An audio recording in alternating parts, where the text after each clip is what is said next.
Hi, and welcome to SLU's live portion of our exciting presentation here. I'm sure you guys have been hearing from Mike for a little while, and we're so happy to be a part of promoting astronomy among school children in Nigeria. This is such a great thing to really be a part of. And I'm Eric Edelman here, and I'm broadcasting to you live from Smoky Hollow Studios and SLU HQ in Washington Depot, Connecticut, in the United States of America. And right here, we're in the 6 a.m. hour. It's pretty early. Over by you, it's getting close to noon right about now. And over in Australia, where we're getting live views from, the sun is already setting, and we have beautiful, beautiful live views of the moon, just as it's getting right about halfway full. It's going to be gorgeous views, and we're so much looking forward to sharing it with you. And this is a picture of Michael Palucci himself among school children in Nigeria, and this is it's such a great, really celebration of the connection that we have throughout the world to be broadcasting to you from one place and to be showing you live views from the other place and to be talking with you in person, another SLU person, as a part of all this. And it's really going to be a lot of fun to talk with you today. And I'm going to be joined by SLU community manager Paul Cox, who's going to have a lot of great insights to tell you about the SLU telescopes and about what it means to be a part of this incredible SLU relationship. So welcome to the show, Paul. It's great to have you on this morning. Thank you, Eric, and hello to all the children over there in Nigeria. Yeah, and you're really, without further ado, we have some incredible live images for you, and you can see that they're live because you see this interesting stuff going across the surface of the moon. There's the moon, and there's clouds, or Uh, a little bit of clouds going across it as well. That's really gorgeous. And so we see the moon here, and then we see lightness and shadow. And so, like, what does that mean? Like, what part of the moon are we looking at here, Paul? well, it's roughly in the middle, actually, and we're looking at what's called the terminator, which is like this region between daytime and nighttime on the moon. That's what we're seeing. That's it's so great. And if you look at the moon day by day, you see changes. Sometimes you see this huge, brilliant ball of light, and sometimes you see a little small crescent. And so through the month, observing it with your own eyes, you see this change in the moon, and we can see it here with these big telescopes that we have from our feed partners around the world. And this is just a really close-up view of what you normally see is that circle of light in the sky. And there's so much that you can really learn from the circle of light, and that you can have an own adventure for yourself when it comes to this bright giant moon in the sky. There's different people who see different shapes in the moon, like you see constellations. You draw pictures of different things that are familiar to you, so you can guide yourself along that map of the night sky. And one particular image that's really familiar to people is the old man in the moon. You might have heard of that one. And there's a really interesting one that actually some SLU members came up with, in that one of our members, Christina Feliciano, was talking to just a kid at an observatory one day. And that kid was like, you know what I think the moon looks like? I can actually see this dinosaur that's playing soccer in the middle of the moon. And she thought this was amazing, and so she came back to the SLU members, and she started, talking to them and showing them her little drawing of that, which we have it right here for you. Actually, here it is coming up. The dinosaur playing soccer on the moon. You see the outline of the dinosaur right there. You see the ball being kicked up at the top, and so that's another image that you can think of when you think of the different shapes and the patterns in the moon. And then, of course, one of our other SLU members saw this and wanted to make a cartoon of it. And so we have this gorgeous look at the dino playing soccer on the moon by Jorge. This is a bit of fun. It traces along the darkness and light of the moon, and particularly this takes into account the full moon and all that you can see there. But there's lots of different shapes that are coming around in the lightness and the dark at each phase of the moon. When it's half full, when it's closer to full, when it's only just a small crescent. And so when you're looking up at the night sky, maybe you want to take your own adventure and see what you can see for yourself in those different shapes, because anybody can see something that is familiar to them and something that they can recognize in the moon. Whether it's the old man, whether it's a dinosaur playing soccer, whether it's somebody cooking a grilled cheese, whatever it is, that is something that can help you guide your own way through the moon, and that's important to be able to relate it to yourself. And really, you can use these images, just like the dinosaur in the moon, to look at things that have actually happened in the moon. Like, what are some maybe intriguing parts of the moon that you might be able to point out using this dino map, Paul? Well, if we look at the dinosaur's head, have a look just in the corner of his jaw. And if we go back to the live image, we can see exactly where that is. And it's a very, very special place on the moon. It's where man first set foot on the moon. It's the Apollo 11 landing site.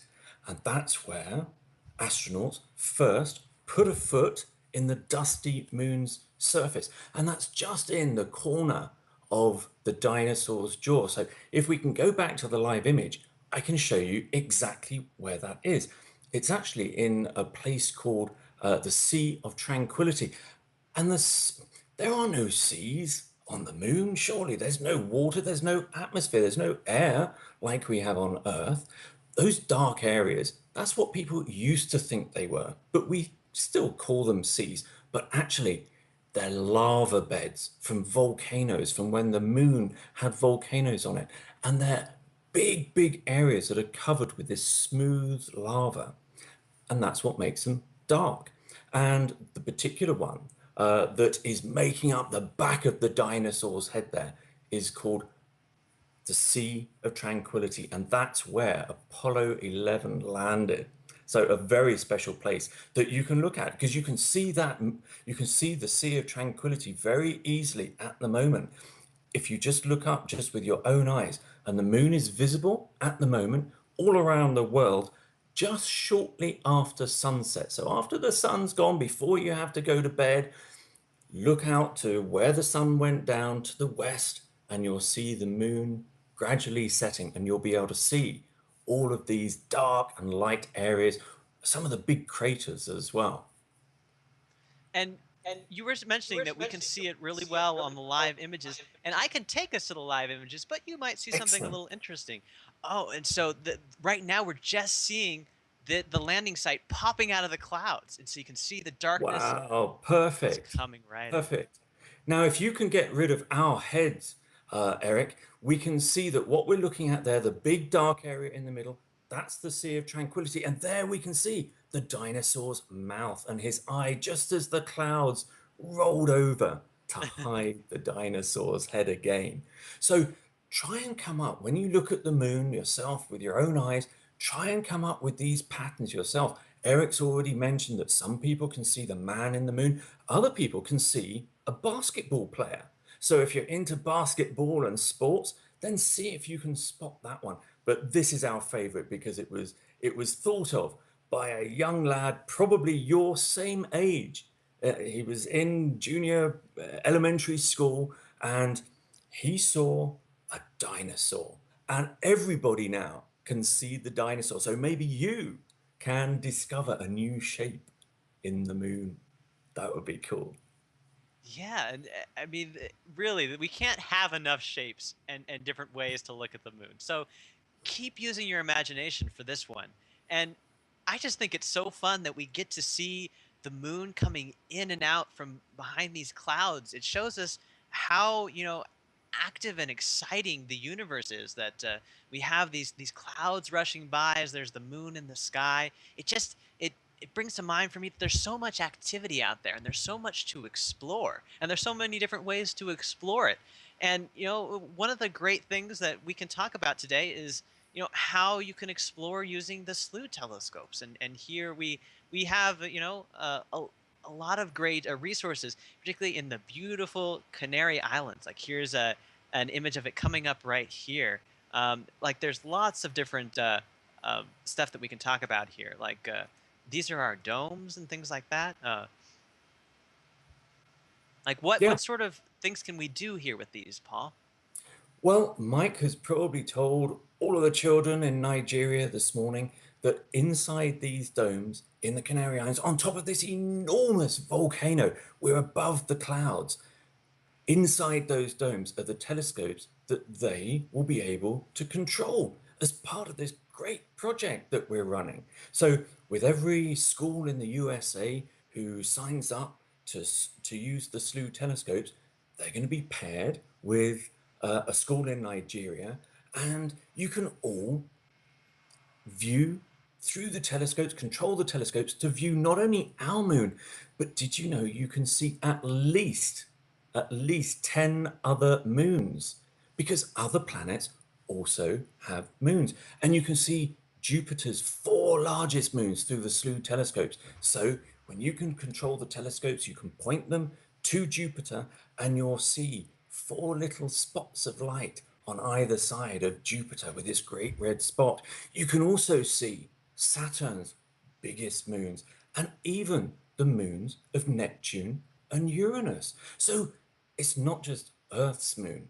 You can see loads of moons, and that makes a really good project for you to do at school to see maybe how many moons you can observe in one night using the SLU telescope. So that would be a really cool project. There's so many different things that you can do with these telescopes. Really, the universe is in your hands.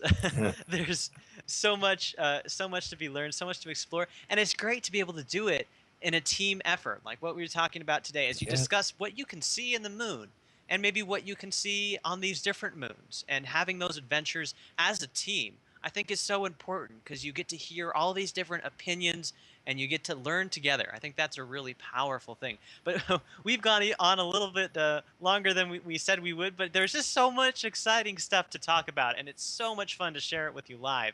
And so, on behalf of SLU, I just wanted to thank you for listening to what we have to say and being excited about the night sky. I think it's so important as you go on learning to have that adventure when you look up and to know that there's so much out there to discover and that you could be the one to discover it. So yeah, I really thank you again for watching. Any sort of last words as we head off here, Paul? just that. Maybe one of the children in the audience might be the next person to discover a supernova, an exploding star, or maybe a comet, or an asteroid, or maybe come up with the next picture in the moon. That would be really cool. Somebody in the audience might be the next person to do one of those things. Exactly. Yeah, and if you are, share it with us. We'd love to see what you've discovered. But thank you again, and I hope you're having so much fun listening to Michael Palucci over there and having a great time learning about the universe. But for now, live from Smoky Hollow Studios, this has been Eric and Paul for SLU. Thanks again so much for watching.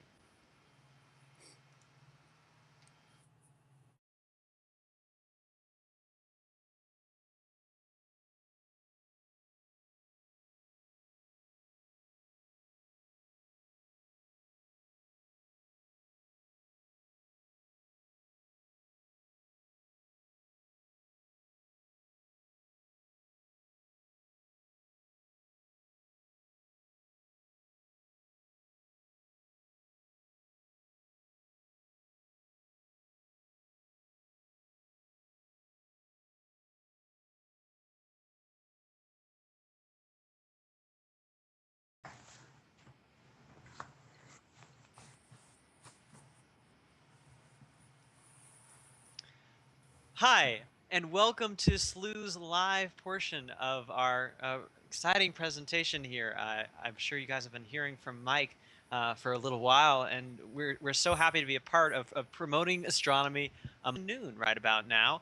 And over in Australia, where we're getting live views from, the sun is already setting, and we have beautiful, beautiful live views of the moon, just as it's getting right about halfway full. It's going to be gorgeous views, and we're so much looking forward to sharing it with you.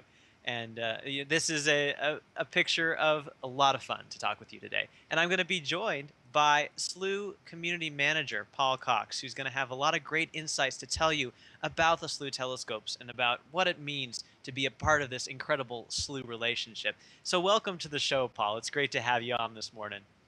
Thank you, Eric, and hello to all the children over there in Nigeria. Michael Palucci himself, among school children in Nigeria, and this is it's such a great really celebration of the connection that we have throughout the world to be broadcasting to you from one place and to be showing you live views from the other place and to be talking with you in person, another SLU person, as a part of all this. And it's really going to be among school children in Nigeria. This is such a great thing to really be a part of. And I'm Eric Edelman here, and I'm broadcasting to you live from Smoky Hollow Studios and SLU HQ in Washington Depot, Connecticut, in the United States of America. And right here, we're in the 6 a.m. hour. It's pretty early. Over by you, it's getting close to